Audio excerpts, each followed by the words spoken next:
Bismillahirrahmanirrahim. Assalamualaikum warahmatullahi wabarakatuh. Saudara-saudara sekalian, sebagai insan yang bertakwa, marilah kita tidak henti-hentinya memanjatkan puji syukur kehadirat Allah Subhanahu wa taala.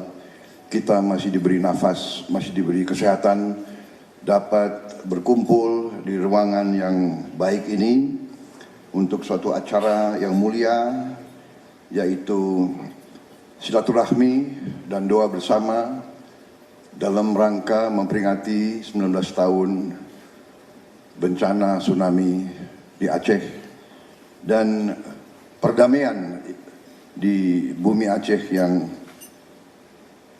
telah dihasilkan. Yang saya hormati dan saya banggakan, Presiden Republik Indonesia ke-6, Jenderal TNI Purnawirawan Profesor Dr. Haji Susilo Bambang Yudhoyono, tokoh muda nasional, Ketua Umum Partai Demokrat, Saudara Agus Harimurti Yudhoyono, didampingi Wakil Ketua Komisi 1 DPR, yang juga putra daerah Aceh, Tuku Rifki Harsyah, yang saya hormati, Ketua Dewan Perwakilan Rakyat Aceh, Bapak Zulfadli,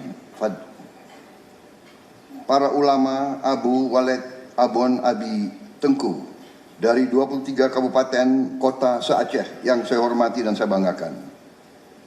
Di antaranya Abu Ishak Lamkawi, Abah Haji Asnawi, Abu Haji Muhammad Ismi, Abu Madinah, Abu Daud Hasbi, dan Walidi Abu Mustafa Sarong, serta para ulama yang tidak bisa saya sebut satu persatu tanpa mengurangi rasa hormat saya. Perwakilan Tuhapiyut, Dewan Penasihat Lembaga Wali Nangro, Tunku Baihaki, kemudian rekan saya, Saudara Mualim Muzakir Manaf yang saya hormati, saya banggakan, Ketua Komisi Peralihan Aceh yang saya hormati. Hadir tokoh-tokoh akademisi, Rektor Universitas Syah Kuala, Bapak Profesor Dr. Marwan yang saya hormati, Rektor Universitas UIN Aranie Niri, Bapak Profesor Dr. Mujibur Rahman yang saya hormati, seluruh ulama dan tokoh Aceh yang saya muliakan, pimpinan partai politik yang hadir di sini, saudara-saudara sekalian yang saya hormati dan saya banggakan. Saya berterima kasih atas undangan ini, suatu kehormatan bagi saya hadir di sini. Saya pun mempunyai hubungan emosional dengan rakyat Aceh. Orang tua saya, Profesor Sumitro Joyo Hadikusumo, itu dari awal sangat dekat dengan tokoh-tokoh Aceh. Beliau ikut merintis pendirian Fakultas Ekonomi Syah Kuala. Beliau sempat jadi dosen terbang dan beliau sangat bangga selalu cerita kepada kami bahwa beliau terbang ke Aceh memberi kuliah dan sebagainya. Dan sesudah itu pun orang tua saya juga berjuang bersama tokoh-tokoh Aceh dan rakyat Aceh dalam masa-masa yang sulit tahun 50-an, di mana Indonesia mengalami pergolakan karena masalah ideologi. Saudara-saudara sekalian, sesudah itu pun hubungan emosional saya tidak berhenti, karena saya juga terus-menerus berhubungan baik, yang puncaknya adalah bahwa saya bisa bersatu dengan tokoh-tokoh dari Partai Aceh. Ini saya kira suatu kejadian yang langka di sejarah dunia. Saya mantan Panglima di TNI, Panglima Kostrat, Komandan Jenderal Kopassus, Pak Muzakir Manaf, mantan Panglima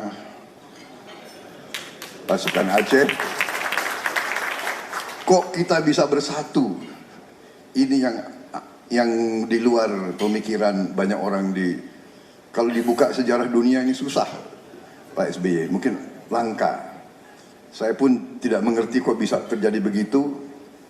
Pertemuan saya pertama dengan Pak Muzar Kemanaf sungguh lucu, karena dua tokoh yang pernah berseberangan, waktu ketemu tidak ada satu kata pun yang keluar dari mulut kita. Beliau tidak keluar kata-kata, saya tidak keluar kata-kata. Apa yang terjadi? Kita saling merangkul. Itu yang kejadian, saudara-saudara sekalian. Jadi ini yang membuat saya selalu emosional kalau saya datang ke Aceh ini. Yang juga puncaknya waktu pemilihan presiden yang lalu, di sini salah satu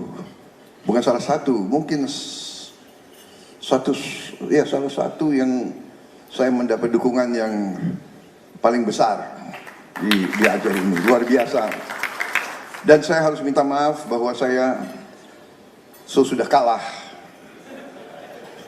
Saya belum ke Aceh. Kenapa? Saudara-saudara harus tahu, yang sekarang Mas AHY baru tahu, Pak SBY ya, Mas AHY tahu menjadi pimpinan partai politik di Indonesia sungguh sangat berat.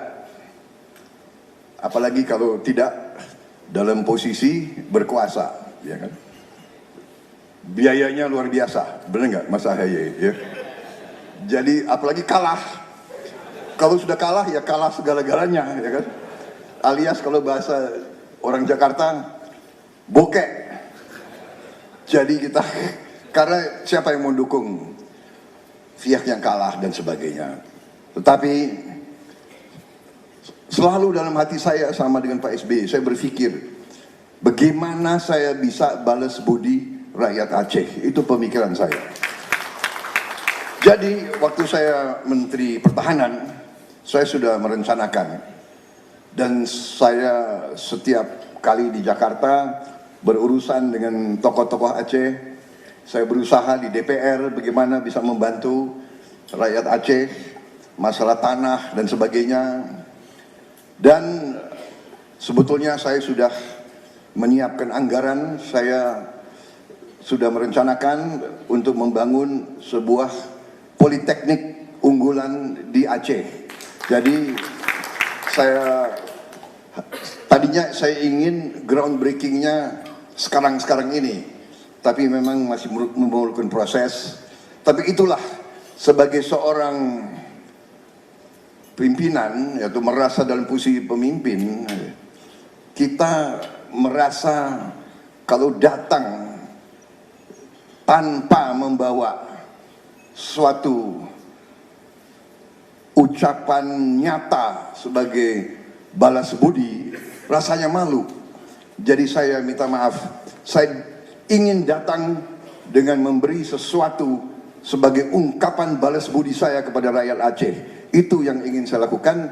Tetapi alhamdulillah hari ini saya diundang Pak SBY, saya bisa hadir di sini ikut serta untuk memperingati acaranya begini penting. Kita bersyukur Aceh dalam keadaan damai dan telah bangkit dari tragedi tsunami yang luar biasa. Dan di situ kita melihat kepemimpinan luar biasa dari Pak SBY.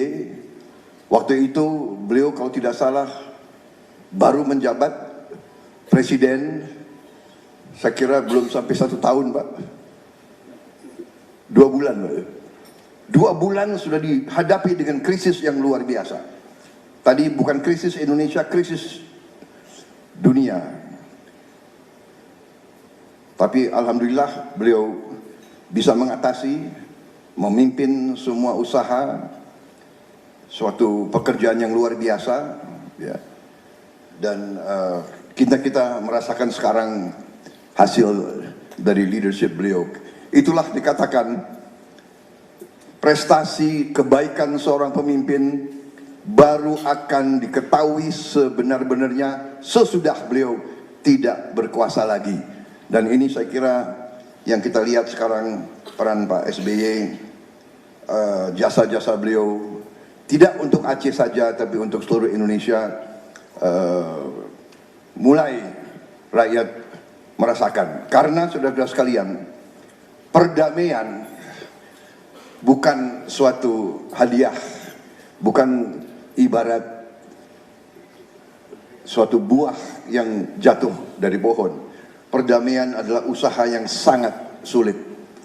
Perdamaian adalah upaya yang memerlukan jiwa besar, memerlukan kearifan, memerlukan upaya-upaya luar biasa, dan itulah telah dilakukan oleh Pak SBY, tokoh-tokoh Republik Indonesia lainnya, dan tokoh-tokoh, terutama tokoh-tokoh ulama Aceh, tokoh-tokoh pemuka-pemuka Aceh, intelektual Aceh, sehingga kita bisa mengatasi suatu keadaan yang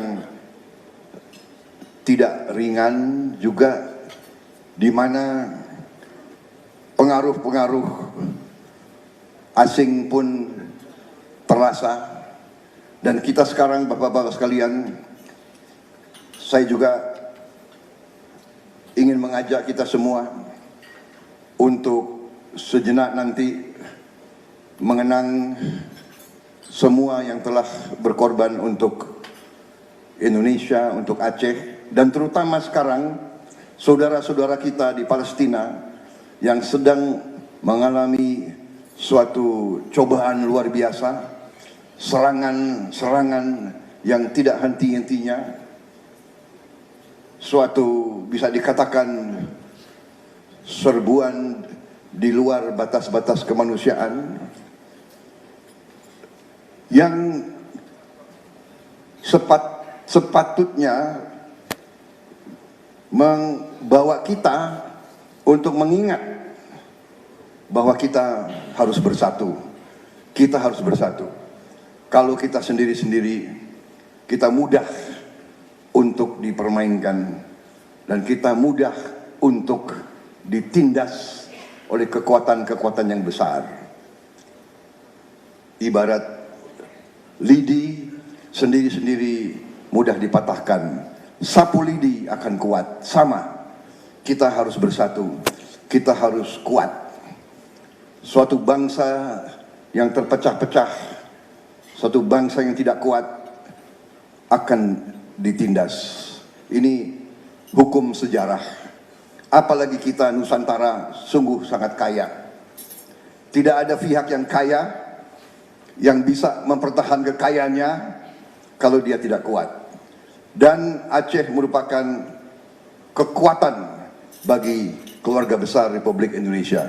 Aceh yang memiliki sejarah gemilang ratusan tahun, sejarah penuh dengan kejuangan, penuh dengan kepahlawanan, penuh dengan kegigihan, tidak mau dijajah oleh bangsa lain.